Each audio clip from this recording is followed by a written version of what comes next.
নমস্কার বন্ধুরা, কেমন আছেন সবাই? আসুন আজ আমরা একটা খুব সহজ রান্না শিখে নেব।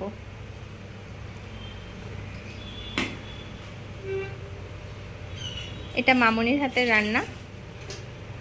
এতে লাগবে কাঁচকলা, আলু এবং ইলিশ মাছের মাথা। খুব অল্প মশলার মধ্যেই রান্নাটা হয়ে যায়। কি কি লাগে আসুন আমরা দেখে নিই। প্রথমেই আমরা নিয়ে নিয়েছি মাঝারি সাইজের ইলিশ মাছের 3 পিস মাথা এবং সঙ্গে নিয়েছি কাঁচকলা এবং আলু হলুদ এবং নুন দিয়ে সামান্য ভাপিয়ে নিয়েছি। জল ঝরিয়ে তারপরে এটা আমরা নিয়ে নিয়েছি। গুঁড়ো মশলার মধ্যে লাগবে হলুদ গুঁড়ো, জিরে গুঁড়ো এবং একটু কাশ্মীরি লঙ্কার গুঁড়ো। ফোড়নের জন্য লাগবে 5 ফোড়ন, শুকনো লঙ্কা, আর লাগবে সর্ষের তেল, লবণ, চিনি এবং পরিমাণ মতো জল। রান্নাটা খুব তাড়াতাড়ি হয়ে যায়। আসুন আমরা রান্নাটা শুরু করি। এই দেখুন বন্ধুরা, প্রথমেই মামনি মাছের মাথাগুলো ভাজার জন্য কড়াইয়ে তেল দিয়ে দিল। এবার তেলটা আমরা গরম করে নেব মাছের মাথাগুলো ভেজে নেওয়ার জন্য। এবার তেল গরম হয়ে গেছে, কড়াইয়ে আমরা মাছের মাথাগুলো দিয়ে দিই।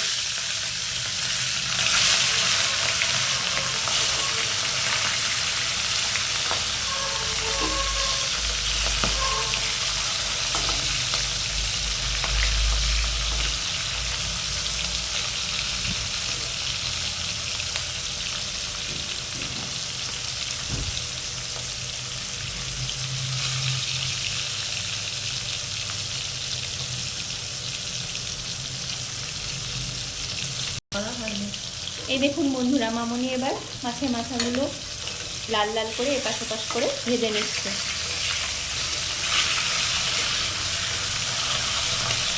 মাছের মাথাগুলো একটু কড়া করে ভেজে নিতে হবে যাতে গন্ধটা চলে যায়। এই দেখুন বন্ধুরা, মামনি এবার মাছের মাথাগুলো তুলে নিচ্ছে প্লেটের মধ্যে।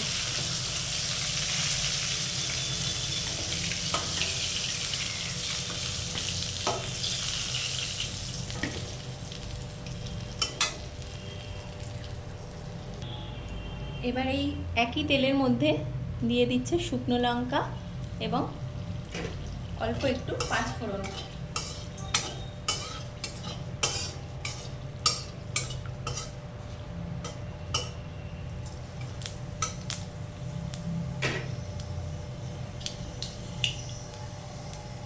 এবার ওর মধ্যে দিয়ে দিচ্ছে কাঁচকলা এবং সিদ্ধ করে রাখা আলুগুলো।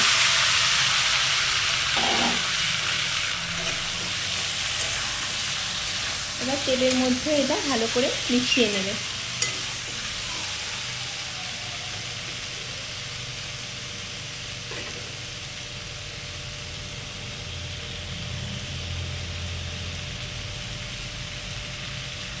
এবার ওর মধ্যে দিয়ে দেওয়া হচ্ছে গুঁড়ো মশলাগুলো।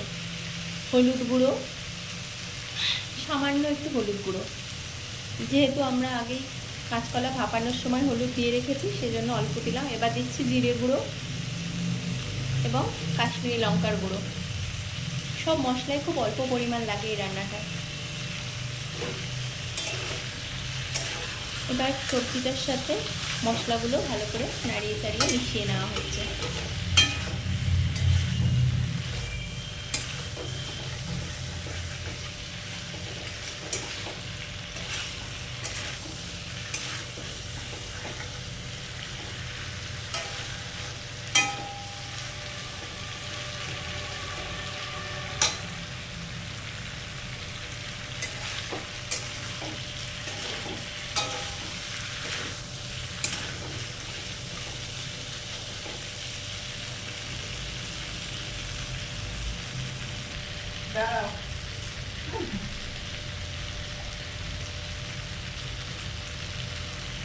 বন্ধুরা, এবার হলুদের গন্ধটা চলে গেলে মামনি দিয়ে দিচ্ছে পরিমাণ মতো লবণ এবং পরিমাণ মতো চিনি।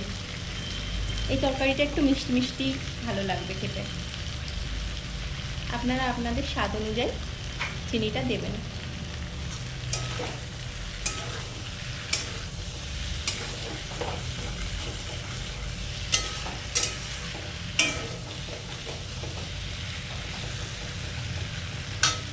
এবার লবণ চিনিটা ভালো করে মিশিয়ে নিয়ে সবজিটার মধ্যে পরিমাণ মতো জল অ্যাড করে দেবেন আপনারা।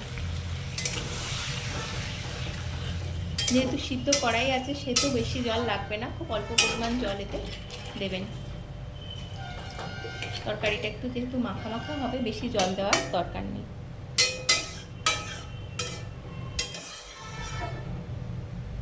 এই দেখুন, এবার আমরা তরকারিটা ঢাকা দিয়ে কিছুক্ষণ ফুটতে সময় দেব।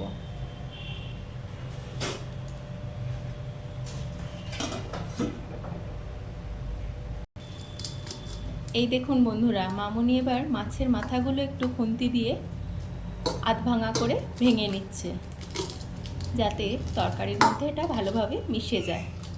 আপনারাও এভাবে মাছের মাথাগুলো আধ ভাঙা করে নেবেন।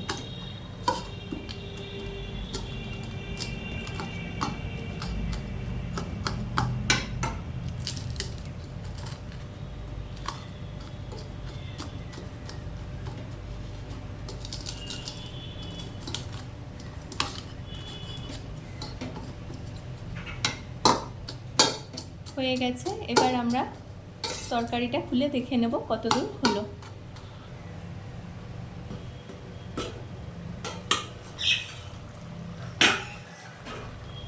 এই তো তরকারিটা মাখা মাখা হয়ে এসেছে। এবার মাছের মাথাগুলো এবার এতে দিয়ে দেওয়া হচ্ছে।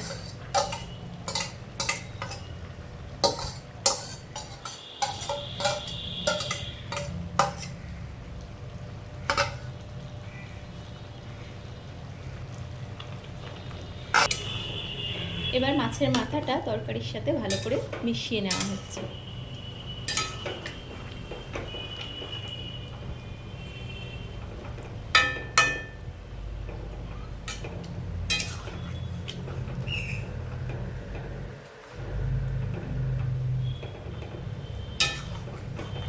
আপনারা এরকম সময় একবার তরকারির টেস্টটা করে দেখে নেবেন, লবণ চিনি সব পরিমাণ মতো ঠিক আছে নাকি।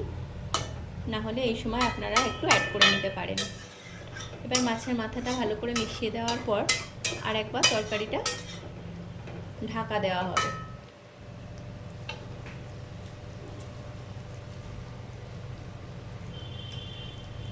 খুব সামান্য একটু জল আর অ্যাড করে দেওয়া হচ্ছে।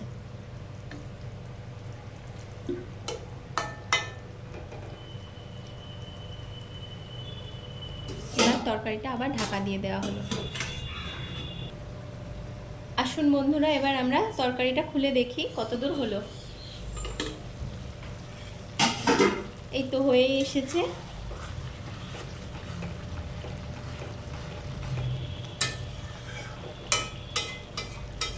এবার ঢাকাটা খুলে আমরা 1-2 মিনিট ফুটিয়ে নেব, যাতে শুকনো শুকনো হয়ে যায় এটা।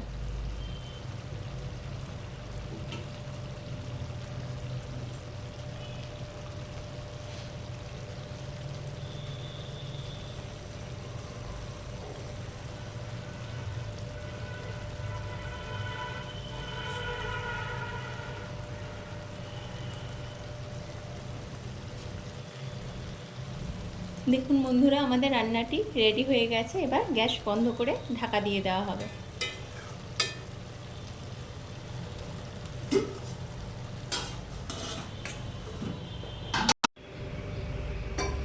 এই দেখুন বন্ধুরা, মামনির হাতের কাঁচকলা আলু দিয়ে ইলিশ মাছের মাথা দিয়ে তরকারিটা একবারে রেডি হয়ে গেছে। আমরা সার্ভ করে দিয়েছি। এই রান্নাটা অপূর্ব স্বাদ হয়, আপনারা বাড়িতে একবার পারলে বানিয়ে দেখতে পারেন। রান্নাটি যদি ভালো লেগে থাকে তাহলে লাইক, সাবস্ক্রাইব এবং শেয়ার করবেন। রান্নাটি এতক্ষণ ধরে দেখার জন্য আপনাদের সকলকে অসংখ্য ধন্যবাদ।